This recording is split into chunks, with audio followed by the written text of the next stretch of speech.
Ladies and gentlemen, we will now have the signing ceremony.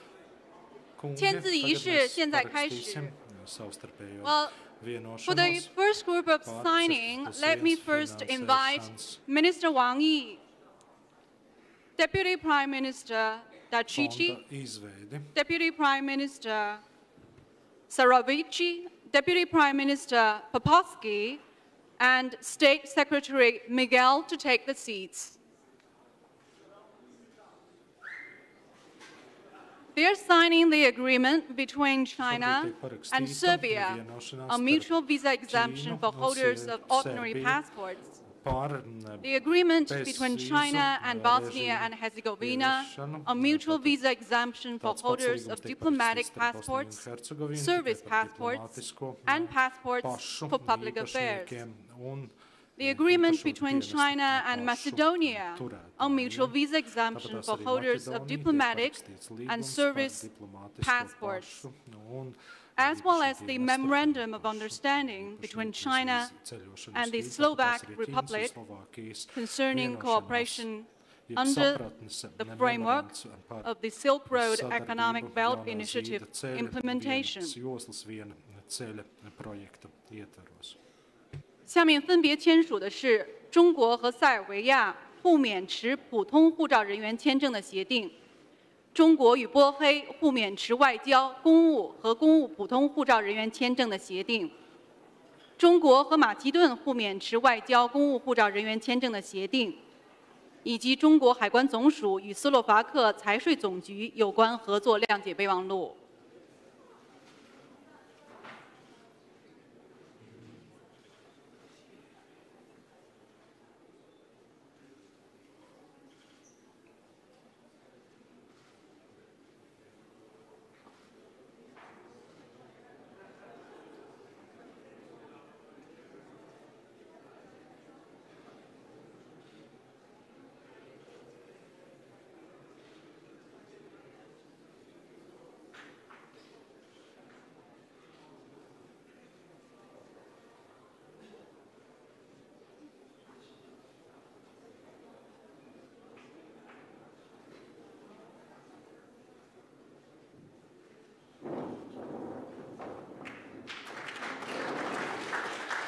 Well, we will now have the second group of signing of agreements. I now would like to invite Minister Gao Hucheng, Deputy Prime Minister Ivanovich, Vice Minister Beloja, and Chinese Ambassador Huang Yong to take the seats.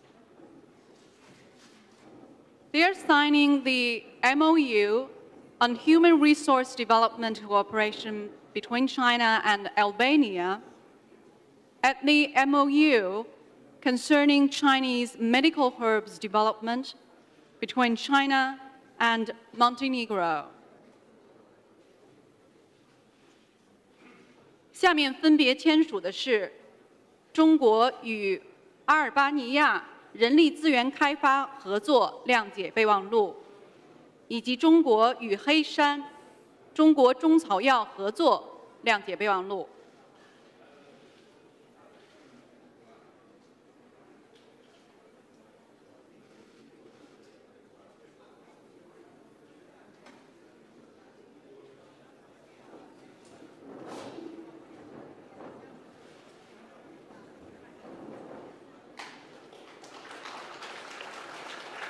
Okay, next, I would like to invite Vice Chairman He Lifeng, Deputy Prime Minister Dalic, Minister Ogulis, Minister Mitov, Minister Sijator, Vice Minister Koski, Vice Minister Gadauskas to take the seats. They're signing the MOU regarding port and harbor industrial park cooperation between China and Lithuania, Latvia, and Croatia, respectively. They're also signing the framework agreement between China and Hungary for cooperation on production capacity, as well as the bilateral cooperation plan between China and the Czech Republic under the framework of the Belt and Road Initiative.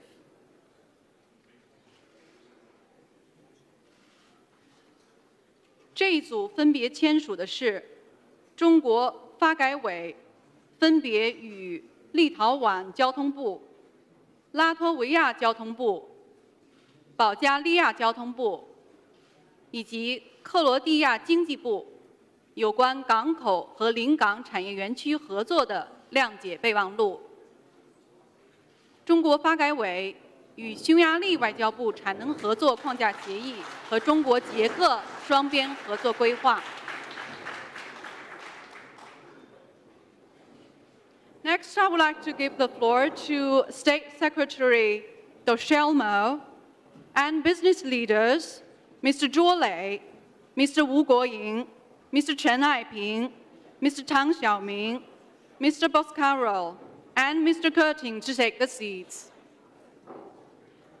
They're signing the Sino-GA and Pipstreet Joint Venture Cooperation, the MOU for the development of the North Shore Multimodal Logistics Terminal in Estonia, and the cooperation agreement between Romania and Huawei Technologies.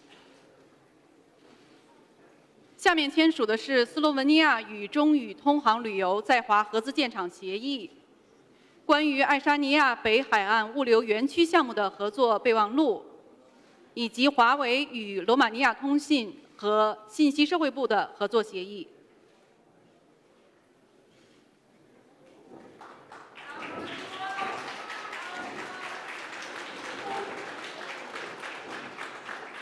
Next, I would like to invite Deputy Prime Minister Mihailovich, Minister Schiavado, and business leaders Mr. Yang Zhongming, Mr. Sun Ziyu, Mr. Kong Qi, Mr. Governor Liu Liange, Mr. Garibovich, Ms. David, and Mr. Urban to take the seats. They're signing the Hungarian-Serbian railway line, the Serbian section commercial contract, the Hungarian-Serbia railway line, the Hungarian section construction contract, the MOU on financing for the Hungarian-Serbia railway line, the Serbia section, and the MOU on the financing arrangement for the Hungarian section of the Hungary-Serbia railway line. 现在分别签署的是匈塞铁路塞尔维亚段商务合同、匈牙利段建设合同、匈塞铁路项目塞尔维亚段融资备忘录、匈牙利段融资备忘录。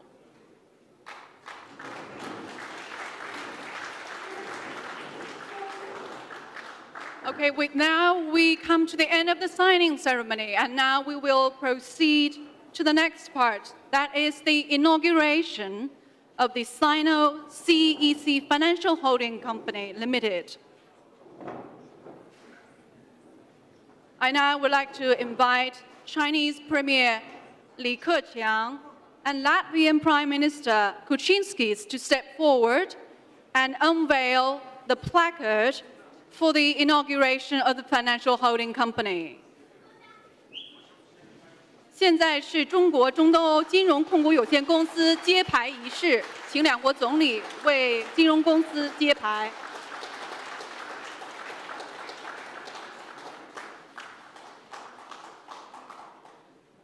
That's the end of the inauguration ceremony, and now we will proceed to the press conference.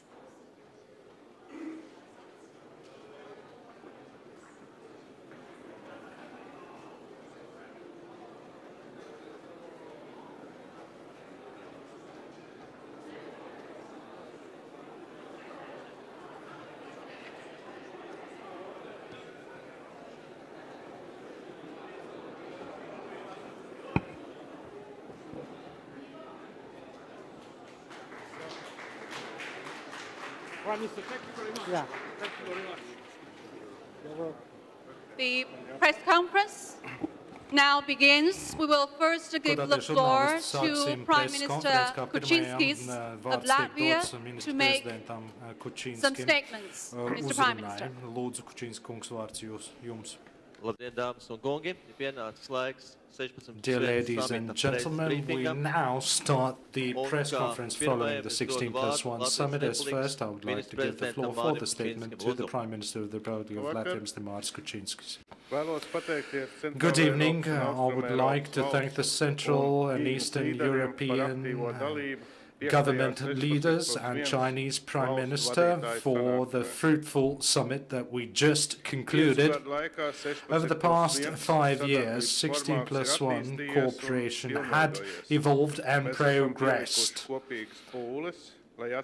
Our joint efforts have resulted in developing a clear framework for cooperation as well as creating various institutions, mechanisms and instruments for smooth cooperation within 16+1 framework. It is important to make sure that the 16+1 efforts complement the EU-China cooperation strategy.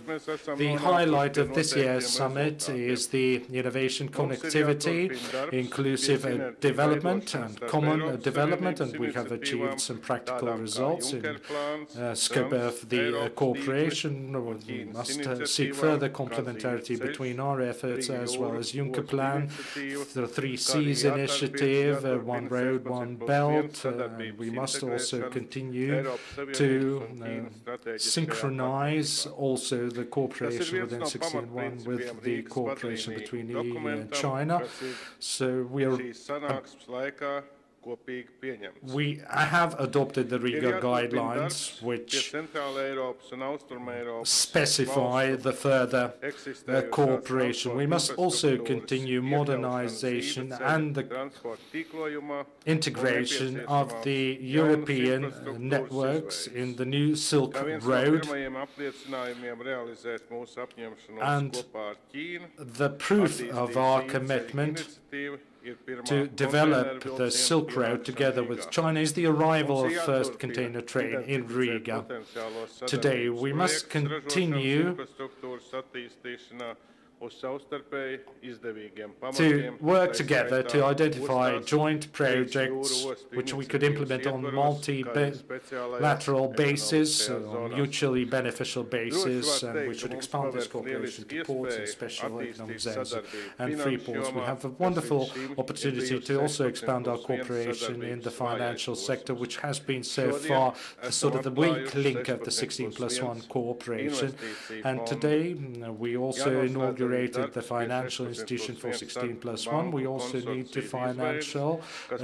also finalize, the interbank consortium, which would make available funding for various cooperation projects. If you look at the statistics, you can also see that there's a lot to be done to boost the trade between our countries, and I am absolutely confident that we need to continue exchanging experiences and knowledge and should seek new solutions for boosting the trade with China. We should establish multilateral cooperation framework as well as develop or promote e-commerce and other types of trading with China. We must also boost people-to-people contacts, cultural exchanges, which we were doing so prudently this year. We should also promote the tourism science cooperation as well. One of the most annoying barriers is the lack of the information that does not allow us to develop closer ties, and the most efficient to overcome this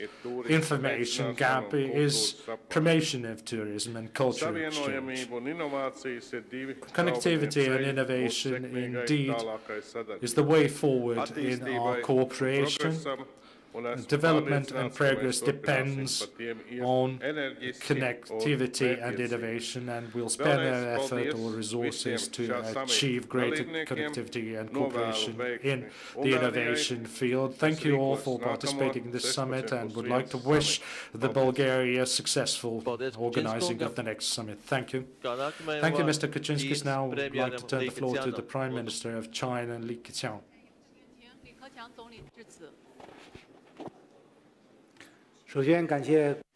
Well, first of all, I want to thank Prime Minister Kučinski for his briefing about our fifth summit.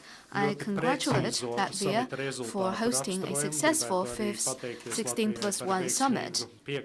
For this 16+1 summit, it was held against the background of sluggish world economic recovery and the slower growth of global trade and the new complexities in international and regional hotspot issues.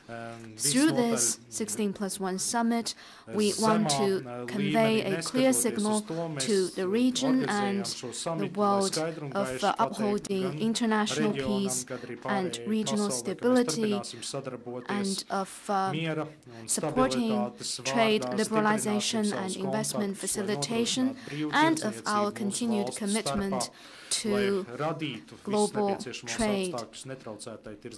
The 16+1 cooperation brings together the world's biggest developing country and emerging economies in Central and Eastern Europe. Such cooperation helps to uphold the existing international trading regime. It is also conducive to improving the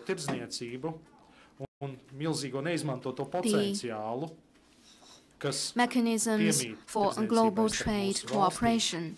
Such cooperation will also contribute to balanced and inclusive development of the global economy.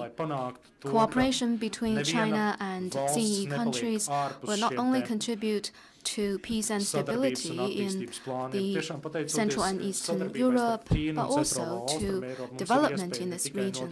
China also relies on a peaceful international environment for its own development. China has always been firmly supporting the integration of Europe. We are happy to see a prosperous and stable Europe, which is in the interests of China. That is why it is China's consistent position that 16+1 cooperation must respect the laws and regulations of all countries concerned. And within the 16+1 framework, the cooperation with CEE countries who are also EU members will also respect the laws of the European Union. Both China and CEE countries are in process of industrialization. We have much to offer to each other. China is ready to expand the imports of high-quality products, especially high-quality agro-produce from CEE countries. We will provide facilitating conditions for this, and we will also encourage more Chinese tourists to travel in CEE countries.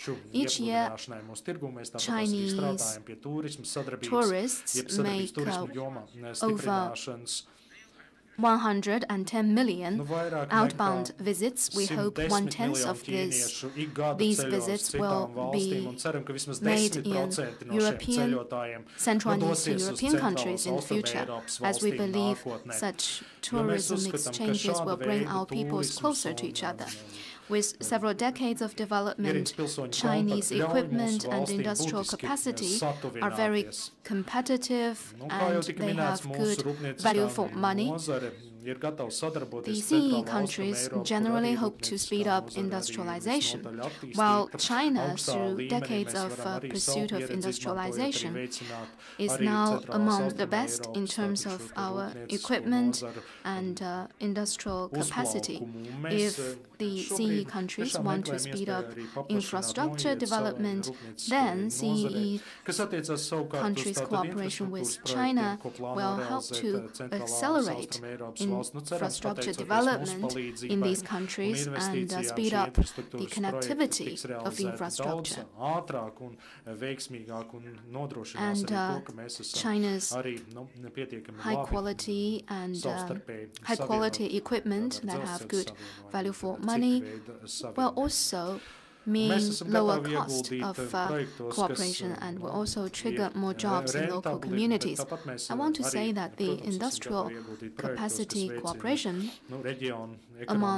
between China and CE countries has rich technological content and follows the environmental protection rules and laws. We have just now unveiled the 16+1 financial holding company. China's RMB has been included in the SDR basket and subjected to IMF's monitoring. China is ready to work with other countries to raise funds in international markets, and we are even more able to provide RMB to facilitate financing, and that also brings down the costs of cooperation, especially the costs caused by foreign exchange. And that helps us to remove barriers to cooperation. During this summit, we have adopted the Riga guidelines. The 2017 will be the year of media cooperation. And in 2017, China will invite 1,000 young people from CE countries to China for symposium and training purposes. Right now, we have also met with sinologists, and I was given a Latvian-Chinese dictionary, which is compiled by Latvian sinologists. I hope to see more cooperation on language between China and other CE countries as well. We will welcome more dictionaries of this kind, and we welcome the next summit to be held in Hungary. I congratulate Prime Minister Orbán, and China is ready to work with CE countries to support a successful summit next year. And we are also ready to keep in touch with our next host of 16+1 summit, so that our cooperation will make further progress and to benefit of people in the region and across the board. Thank you. Thank you, Mr. Lee, and now I would like to give the floor to the next host of the 16+1 summit, the Prime Minister of the Hungary, Mr. Viktora Orbána.